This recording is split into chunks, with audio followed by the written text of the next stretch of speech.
তাকে 10 মাস বয়স রেখে আমার বাবা মারা গেছেন। আমার বিয়ের আগ থেকেই আমার ভাইয়ের জন্য আমি চাকরি করি, কিন্তু বিয়ের পর থেকেই আমার স্বামী চাকরি করা এবং ভাইয়ের প্রতি বেশি যখন মনোযোগী হওয়া পছন্দ করেন না। এ বিষয় নিয়ে আমার সাংসারিক সম্পর্ক ভালো নেই, এক্ষেত্রে আমার কি করা উচিত? দেখেন, ওই যে একটু আগে বলছি, মহিলাদের উপরে অত্যাচার অবিচারের কোনো সীমা আমাদের সমাজে নাই।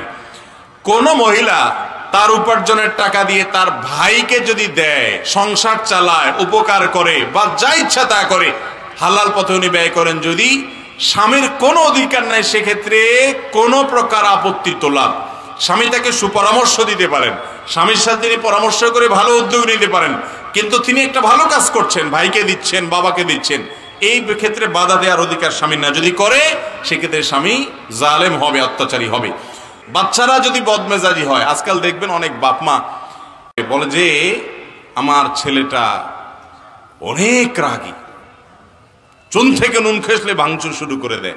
বাপ মা এটা নিয়ে খুব প্রাউড ফিল করে, মনে হয় যে উনি খুব খুশি যে ওনার বাচ্চা অনেক রাগী, মানে হলো অনেক ব্রেইনি, মেধাবী হবে মনে হয়। আসলে তো বাচ্চা রাগী না, ওটা তো রুগী। গেমস ইত্যাদি দেখতে দেখতে, কার্টুন ইত্যাদি দেখতে দেখতে দেখতে দেখতে এমন ক্রেজি হয়েছে। আমি একটা কথা প্রায় বলি, আমরা ছোটবেলায় বাচ্চা কাচ্চা দেখেছি, এখনো দেখছি। ছোটবেলায় যে সমস্ত বাচ্চা কাচ্চা আমরা দেখছি, যখন স্মার্টফোনের এত ব্যবহার ছিল না, তখন বাচ্চা কাচ্চা এত বেয়াদব ছিল না, তখন বাচ্চা কাচ্চা এত ক্রেজি ছিল না, বাচ্চা কাচ্চা এত অসুস্থ ছিল না।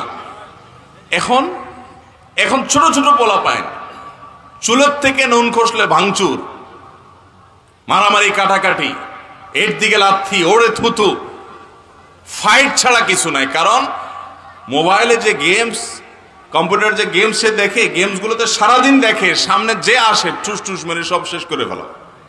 সে মারামারি কাটাকাটি ছাড়া কিছু দেখে নাই, শিখে নাই। এই জন্য দেখবেন বাসায় কোনো গেস্ট আসছে, মেহমান আসছে, সেখানেও দেখবেন যে এরকম করে আঙ্কেলকে ধরে পিস্তল তাক করে, আছে না নাই? ভাইরা আমার, বাচ্চাগুলোকে আমরা অসুস্থ বানিয়ে ফেলছি এগুলো দিয়ে। যাই হোক, তো ক্রেজি হয়ে যাচ্ছে বাচ্চারা বদমেজাজি হয়ে যাচ্ছে। আগে বাচ্চারা এত বদমেজাজ ছিল না, এগুলো আমাদের হাতের কামাই।